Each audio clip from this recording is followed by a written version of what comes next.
Jadi stem cell itu adalah pertemuan antara sel sperma dan sel telur. Itulah stem cell mula-mula. Kemudian dari stem cell ini terciptalah seluruh organ manusia,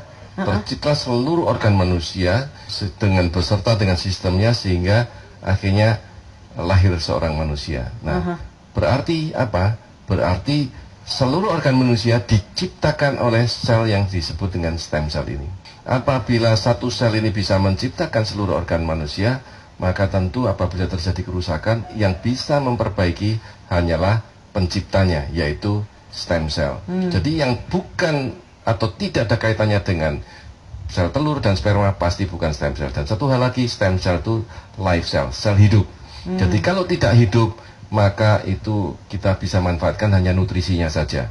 Nah, stem cell itu bisa diambil dari tubuh seseorang sebagai pasien, atau dari orang lain sebagai donor, atau dari plasenta. Nah, plasenta ini sekarang sudah mulai banyak yang ditawarkan untuk disimpan gitu ya.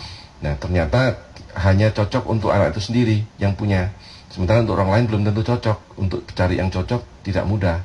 Maka penelitian dilanjutkan dan menemukan bahwa plasenta mamalia bisa digunakan sebagai pengganti daripada plasenta kita.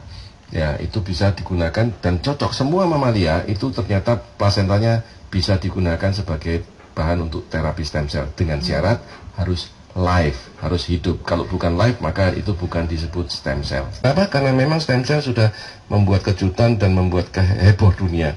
Karena banyak sekali orang yang sembuh dari sakit karena stem cell terapi, terutama penyakit-penyakit seperti jantung, diabetes, kemudian penyakit Alzheimer, stroke, Parkinson, ya, spinal cord injury, orang yang lumpuh bisa berjalan kembali, dan banyak penyakit autoimun seperti lupus, psoriasis, osteoporosis, osteoartritis, banyak penyakit yang lain, termasuk penyakit ginjal. Sudah cuci darah bisa lepas dari cuci darah.